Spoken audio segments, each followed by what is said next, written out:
À ce point stratégique de notre histoire, entre en jeu un autre acteur extraordinairement important de notre passé, mais cette fois, ce n'est pas une civilisation, mais une planète, Nibiru. Zecharia Sitchin, un spécialiste renommé et décrié des civilisations sumériennes anciennes, fut le premier à avancer cette hypothèse. Il existerait une 12e planète, ou une 10e, voire une 9e, suivant que l'on considère ou non le Soleil, la Lune ou Pluton comme des planètes de notre système solaire. Massive, orbitant autour de notre Soleil, telle une comète sur une trajectoire très elliptique et dont la période serait de 3600 ans. Ce chercheur était tout à fait dans le vrai. Cette planète existe bel et bien, et non seulement il avait deviné sa nature, mais en plus, il avait découvert qu'elle abritait, tout comme la Terre, une forme de vie humanoïde, les Anunnakis. Ses sources ? Les propres connaissances que ces mêmes Anunnakis laissèrent en Mésopotamie, lors de leur séjour sur notre monde et retranscrits par les Sumériens en cunéiforme sur des tablettes d'argile. Pour comprendre qui sont ces Anunnakis, il est important dans un premier temps de s'intéresser à Nibiru elle-même, leur planète. Nibiru est un monde rocheux, environ 4 fois plus massif que la Terre, et entouré de nombreux satellites mineurs de la taille de Pluton, pour le plus gros.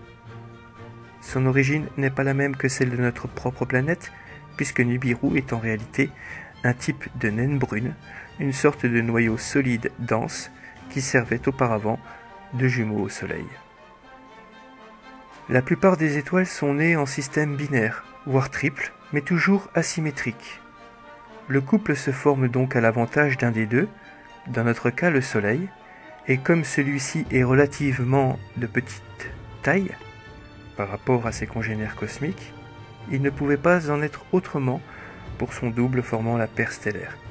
Nibiru était donc trop petite pour enclencher une réaction thermonucléaire de fusion, et elle perdit son enveloppe d'hydrogène et d'hélium, ne conservant que son noyau lourd, solide, qui refroidit avec le temps pour former une planète. Cette différence avec la Terre est primordiale, puisque Nibiru, par sa naissance même, n'a pas les mêmes caractéristiques physiques que les planètes classiques. Non seulement elle arbore un système solaire de planètes propres à elle, tout comme le Soleil a ses 9 planètes comme satellites naturels, mais en plus, en son sein, elle conserve une forte activité nucléaire. Elle contient énormément d'éléments très lourds, comme l'uranium, et irradie fortement dans l'infrarouge. Elle n'émet qu'une très faible lumière visible dans le rouge profond, mais ceci est anecdotique, bien que cela explique pourquoi elle est considérée par de nombreuses légendes terriennes comme un monde rouge et noir, le monde de Quetzalcoatl dans la tradition mésoaméricaine. Il y règne une forte activité volcanique du fait que son cœur est encore très chaud, ce qui maintient un niveau de température confortable, même dans l'espace profond et privé d'ensoleillement. Enfin, de grands océans l'enveloppent, ainsi qu'une vie fondée sur une sorte de photosynthèse, n'utilisant pas le spectre visible comme le font nos propres plantes, mais les rayonnements infrarouges. Entre autres, certains rayonnements qui existent aussi sur Terre n'ont pas encore été repérés par nos physiciens, et donc je ne peux m'étendre sur ce sujet davantage. La vie existe donc sur Nibiru, même si elle n'est pas aussi diversifiée et foisonnante que sur notre planète. D'ailleurs, les cycles biologiques y sont très lents, car la période orbitale très allongée de cette planète errante force les organismes à se plier à des saisons interminables. Une saison sombre d'environ 3600 ans et une saison éclairée très brève, caractérisée par un bombardement de radiation solaire intense et destructeur, pour une vie locale inadaptée à ces rayonnements ionisants. Ainsi, tous les 3600 ans, la surface de ce monde est détruite par les radiations solaires, puis renaît dès que la planète s'éloigne de nouveau dans l'espace. Le rythme de renouvellement et de reproduction est donc fixé sur ces événements, et se déroule une fois tous les 3600 ans. Les espérances de vie sont donc annuelles, une année sur Nibiru étant équivalente à 3600 de nos propres années. Cela aura son importance. Le problème majeur posé par ce très lent renouvellement des générations est celui de la vitesse d'évolution des espèces sur Nibiru comparativement à celle de la Terre. Si les mouches drosophiles sont capables de donner naissance à plusieurs générations en quelques jours, ce n'est pas le cas des vies endémiques de la planète errante. La diversité et la complexité des espèces sont considérablement moins abouties que leurs équivalents terrestres. Seules des formes de vie végétale primitives sur les sols émergés et une faune restreinte d'organismes simples dans les océans ont pu se développer. On peut dire que sur Nibiru, la vie est à un stade précambrien par rapport à notre histoire terrestre et qu'il n'y a pas eu l'explosion que nous avons connue il y a environ 550 millions d'années. Mais comment alors une espèce humanoïde, donc très complexe, a-t-elle pu voir le jour sur ce type de planète primitive? Y a-t-il eu intervention des jardiniers sur une espèce locale? Eh bien, contre toute attente, non. Comme nous l'avons vu précédemment, il existe des transplants d'espèces intelligentes qui peuvent s'opérer d'une planète à une autre. Dans certains cas, ces transferts servent à ensemencer volontairement de nouveaux mondes, mais dans le cas des Anunnakis, les choses sont plus exceptionnelles encore. Lors de leur séjour dans notre système, les Rakshasas, ces reptoïdes originaires de Sirius, utilisèrent la Terre comme colonie, en exploitant les richesses grâce à une espèce d'esclaves fabriqués génétiquement à partir d'une race de primates bipèdes. Ces esclaves, du genre Homo habilis, servirent très largement et furent même exploités sur d'autres colonies Rakshasas.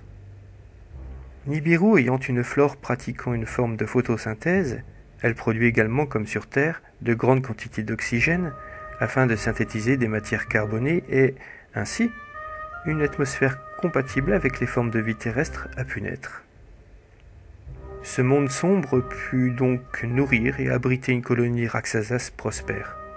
Non seulement elle était viable, mais en plus Nibiru a un sous-sol beaucoup plus riche que notre planète bleue du fait qu'elle est née d'une naine brune. On y trouve en grande quantité des métaux lourds, de l'uranium en particulier, ainsi qu'un élément qui nous est inconnu pour l'instant, que nous appellerons l'indratium, pour des raisons pratiques, de numéro atomique 114, référence à l'arme du dieu Indra, le Vaira, qui utilisait cette substance. Se situant dans une zone de stabilité atomique suspectée par nos scientifiques, cet élément a la particularité d'engendrer un champ gravitationnel négatif quand il est stimulé, mais il reste très rare et ne se forme que dans des conditions extrêmes. Actuellement, il est nommé officiellement par notre science Ununcalerium, UUQ, ou Flerovium, FI, et seul son isotope stable 289 UUQ ou 289 FI correspond réellement à l'indratium de Nibiru. Cette planète géante étant le reste éteint et amoindri d'une naine brune, un soleil avorté, elle a constitué dans sa jeunesse un creuset parfait pour engendrer la création d'un tel élément en quantité non négligeable et exploitable, ce qui explique aussi qu'on ne trouve pas ce composant partout. Malheureusement pour nous, la Terre n'a pas permis que des processus nucléaires similaires se déclarent en son sein, et on ne trouve pas cette substance dans notre partie du système solaire, ou seulement sous forme de traces, bombardements météoritiques. Les Rakshasas, quant à eux, ont basé leur haute technologie spatiale sur cet élément indispensable et sont continuellement à la recherche de nouveaux gisements de ce minerai qui leur permet ensuite de mener leur guerre de conquête plus loin et plus profondément encore dans la galaxie. Nibiru avait donc une place stratégique, notamment dans la fabrication d'armes high-tech, mais surtout de procédés et d'appareillage de substantation gravitationnelle. Or, pour des raisons que nous n'évoquerons pas ici, les reptoïdes de Sirius abandonnèrent précipitamment cette riche colonie, laissant du même coup les nombreux esclaves qu'ils y avaient importés et utilisés dans les mines d'indratium derrière eux. Ces esclaves étaient des Homo habilis, ces primates modifiés génétiquement à partir d'Homo erectus, et avec le temps, les millions d'années passant, les deux branches de cet Homo habilis, se rester sur Terre et se transplanter sur Nibiru, évoluèrent séparément. Sur la planète rouge, ces humains primitifs s'accommodèrent physiologiquement de leurs nouvelles conditions. Ils devinrent résistants aux fortes radiations atomiques de leur nouveau monde, tout en abandonnant leur protection contre les rayonnements solaires devenus inutiles. Ainsi, ils ne produisirent plus de mélanine dans leur épiderme et furent tous victimes de leucétisme, c'est-à-dire un blanchiment de la peau extrême, puis d'albinisme. La gravité étant plus forte sur Nibiru, leur ossature se renforça ainsi que leur musculature, et leur cerveau se développa verticalement pour reporter tout le poids de la tête au maximum sur l'axe de leur colonne vertébrale. Enfin, dans un monde où la vie n'est pas vraiment abondante et où la nourriture est rare, leur société évolua, leur rythme reproductif se mit au diapason du cycle de 3600 ans et leur espérance de vie explosa pour compenser, n'hésitant pas non plus à dévorer leur propre progéniture en cas d'explosion démographique incontrôlée ou de famine. Enfin, leur nombre ne pouvant pas fluctuer trop intensément sous peine d'extinction, ils formèrent une société globale indispensable à la gestion des ressources éparses, tout en instaurant une hiérarchie très stricte et ritualisée, basée à l'origine sur la force physique. Les plus forts sont nourris les premiers, si bien que leur taille ne cessa d'augmenter et d'en faire des géants comparés à leurs frères restés sur Terre. Ainsi, on a une bonne idée de leur physiologie, atteignant de 2,50 m à 3 m pour les mâles et de 2 m à 2,10 m pour les femelles. Leur crâne est fortement allongé vers le haut, tête en ogive. Leur peau est très pâle et les mâles portent de longues barbes rousses, comme on peut le voir dans les descriptions qu'on a d'eux sur Terre. Quant à leur vue, elle a dévié du spectre visible pour nous vers le spectre infrarouge, les rendant exclusivement nyctalopes. Enfin, ils peuvent vivre une centaine d'années Nibiru, soit 100 fois 3600, égale 360 000 ans en moyenne. 130 fois 3600 ans égale 468 000 ans au maximum. Cela est lié à une limitation du nombre de cycles codés dans notre patrimoine génétique originel. Nous sommes aussi limités approximativement à ces 130 cycles terrestres. Cette limitation n'est pas généralisée à toutes les races de l'univers. Elle est propre à notre espèce, puisque les Anunnakis ont une base commune avec nous. Ils sont une branche de notre espèce et sont soumis aux mêmes limites. Pour d'autres espèces, comme les Zétas ou les Rakshasas, la limitation des cycles est donc différente. Si on prend une race vivant sur un monde dont le cycle annuel est de 10 ans, et que sa limite de cycle est de 50, elle vivra donc en moyenne 500 ans sur sa planète mère. Si en revanche elle colonise un autre monde sur des milliers d'années, elle se mettra au diapason du nouvel environnement, et si cette planète a un cycle de 3 ans, elle ne vivra que 50 fois 3 ans, c'est-à-dire 150 ans.